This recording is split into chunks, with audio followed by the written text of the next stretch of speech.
Se amarmos uns aos outros, Deus em nós há de estar, e seu amor em nós se aperfeiçoará. O Senhor esteja conosco, Ele está no meio de nós. Proclamação do Santo Evangelho de nosso Senhor Jesus Cristo, narrado por São Marcos. Glória a vós, Senhor. Naquele tempo, aproximando-se os fariseus, perguntavam-lhe para o tentarem: é lícito ao marido repudiar sua mulher? Ele, respondendo, disse-lhes: que vos mandou Moisés? Responderam eles: Moisés permitiu escrever líbelo de repúdio e separar-se dela. Jesus disse-lhes: por causa da dureza de vosso coração, é que ele vos deu esse mandamento. Porém, no princípio, quando Deus os criou, formou-os homem e mulher. Por isso, deixará o homem seu pai e sua mãe, e se unirá à sua mulher, e os dois serão uma só carne. Assim, não são mais dois, mas uma só carne. Portanto, não separe o homem o que Deus uniu. Em casa, os seus discípulos interrogaram-no novamente sobre o mesmo assunto. Ele disse-lhes: qualquer que repudiar sua mulher e se casar com outra, comete adultério contra a primeira.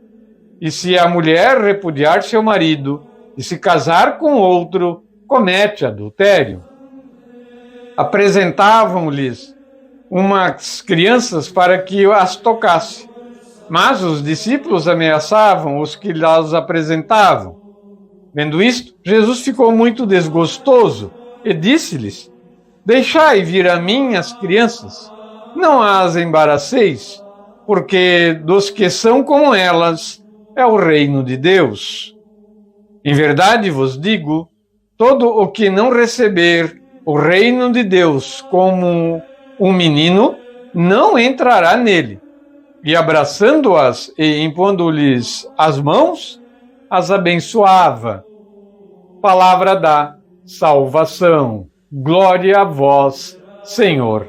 Que o Santo Evangelho perdoe os nossos pecados e oriente a nossa vida.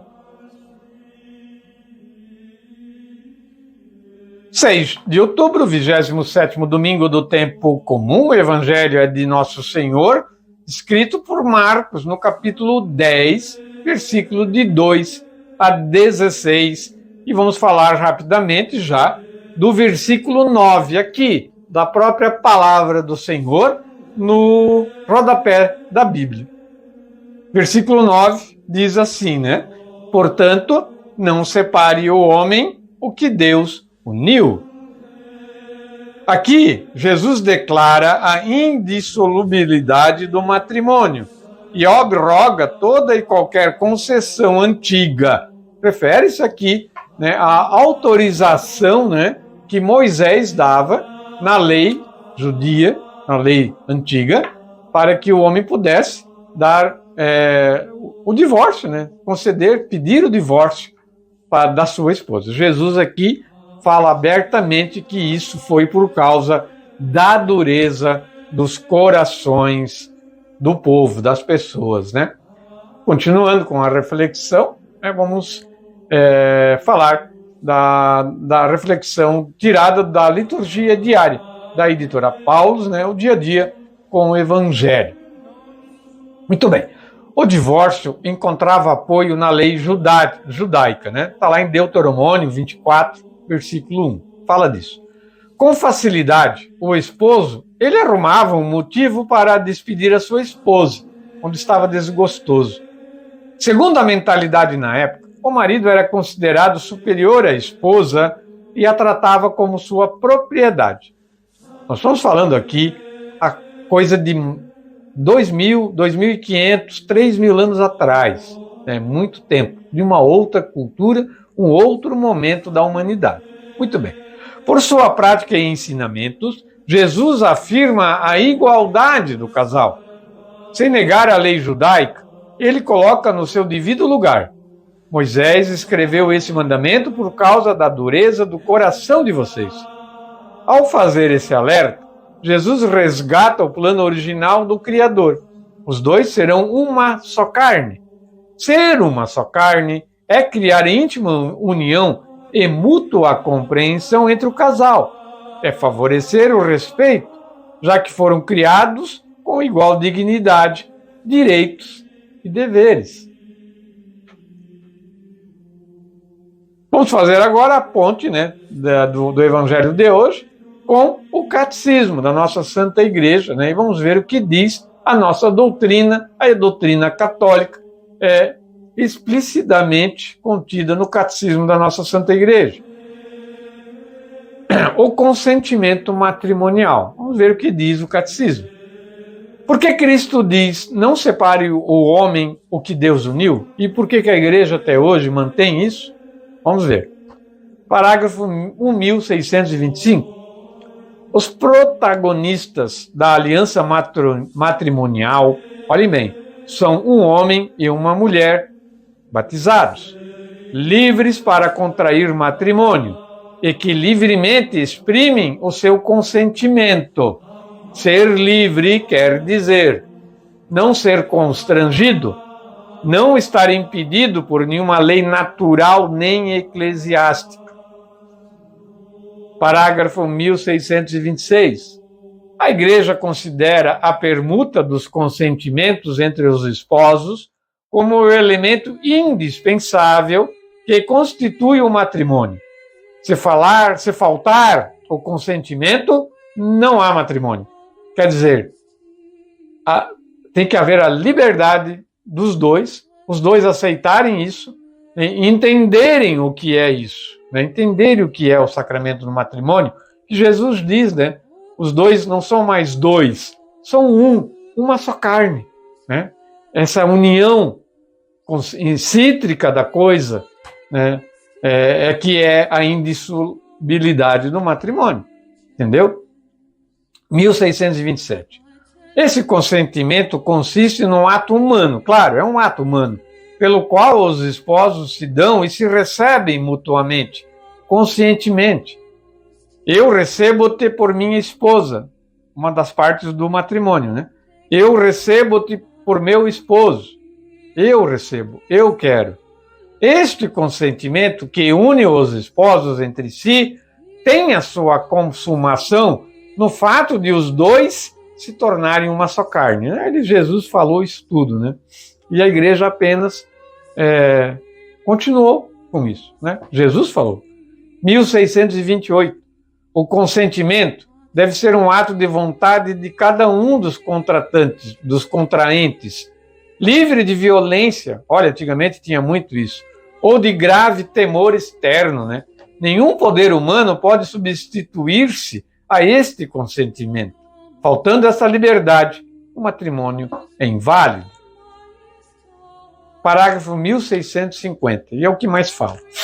Hoje em dia, e em muitos países, são numerosos os católicos que recorrem ao divórcio, em conformidade com as leis civis, e que contraem civilmente uma nova união. É muito normal hoje em dia, católicos, se divorciando, Na lei dos homens, na lei de Deus, não existe divórcio. E a Igreja nunca vai consentir. Quando a Igreja começar a tirar as palavras de Cristo do seu magistério, ela deixa de ser a Igreja de Cristo. Muito bem.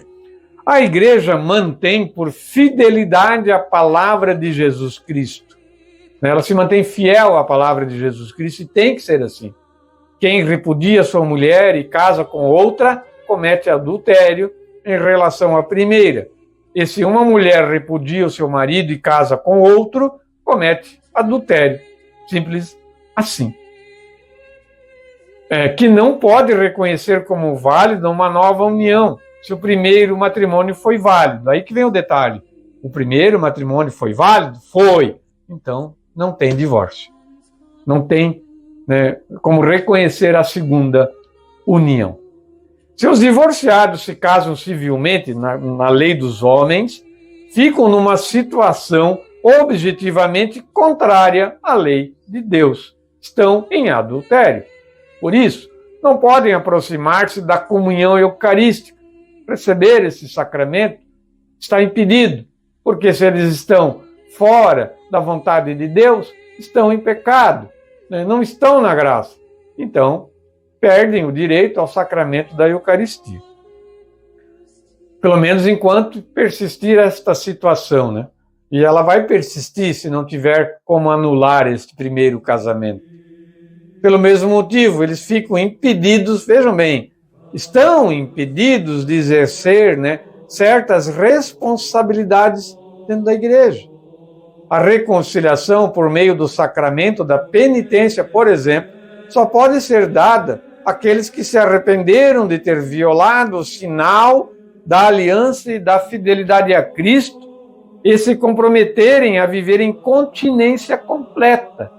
Aí vem um detalhe, né? Olha o detalhe aí, né? Se a pessoa não foi a causa da separação, e houve a separação, né? Ela pode voltar a ter os sacramentos, né? Desde que faça a confissão e se declare, né, que ela vai viver na abstinência sexual, né, de relacionamentos, vai ter que viver só, né, mas com Cristo no coração, entendeu? É a igreja fazendo cumprir o que está na palavra de Deus, né? Ele declarou isso. Parágrafo 1640. O vínculo matrimonial é, portanto, estabelecido pelo próprio Deus, de maneira que o matrimônio ratificado e consumado entre batizados não pode jamais ser dissolvido. Este vínculo, resultante do ato humano livre, mas tem que ser livre, consciente dos dois, né, dos esposos, e da consumação do matrimônio. A consumação é o relacionamento sexual, havendo a consumação, não havendo a consumação, o matrimônio é nulo, né? Porque o fim primeiro do matrimônio é a relação sexual dos cônjuges para gerar uma nova vida. A igreja não tem poder para se pronunciar contra essa disposição da sabedoria divina. Então a igreja não pode dar um segundo casamento ao casal separado ou permitir o divórcio. Não depende da igreja. E as pessoas não entendem isso, né? Eles acham que a igreja não quer. Não é a igreja, é Cristo.